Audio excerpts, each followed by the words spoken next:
Hello, everyone. I hope you're all well and looking forward to starting our new series on wisdom from the book of Proverbs. I don't know about you, but I think I could certainly do with more wisdom. A lot of the book of Proverbs is written by a guy called Solomon. Solomon was the third king of Israel. He was the son of King David. And when Solomon came to the throne, he was quite young. Some say as young as 12, but others maybe 20 or so. At the time, Israel was vast and prosperous.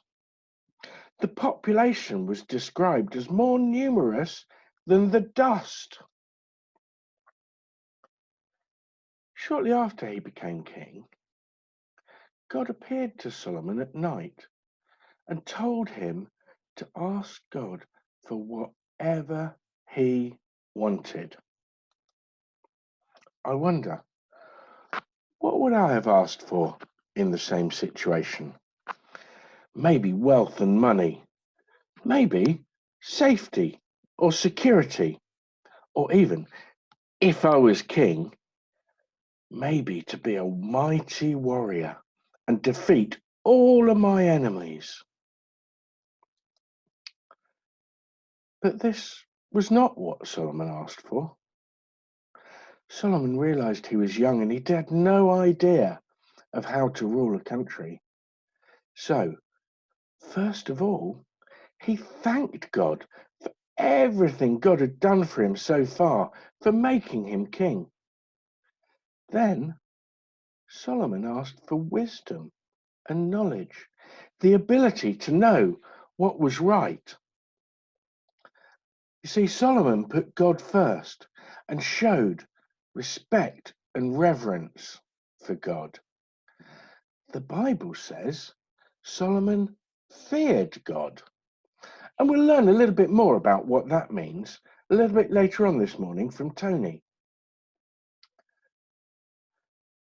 But because Solomon didn't ask for these other things, for wealth and peace and popularity, because he asked for wisdom, God was pleased with him.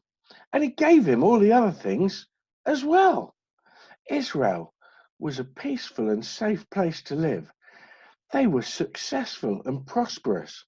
And Solomon, for the large part, ruled justly and fairly. Shortly after Solomon had asked for wisdom, his request was immediately put to the test. One day, Solomon was approached by two mothers.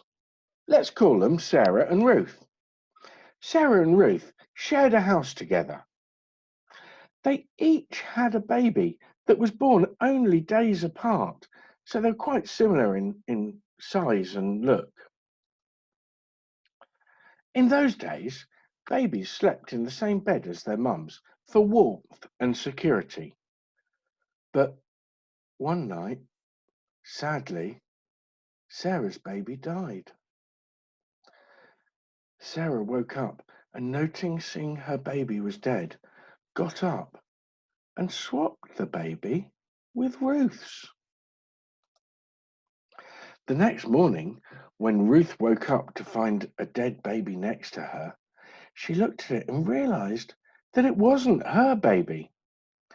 She confronted Sarah, and they argued about who was the mother of the live baby. Both were adamant that they were the baby's mum. So they went to see King Solomon and asked him to decide who the mother really was. Ruth told the story of how she woke up with a dead baby next to her, and as she looked at it, noticed it wasn't her baby. Sarah told Solomon that she was lying and that the baby was her baby.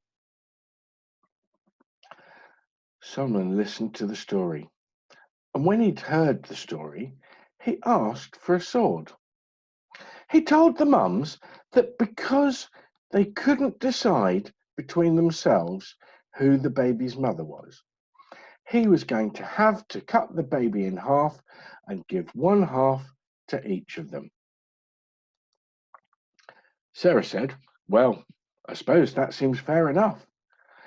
Then neither of us will have the baby." After all, it wasn't Sarah's baby anyway, was it? But Ruth was distressed and wept. She fell at Solomon's feet.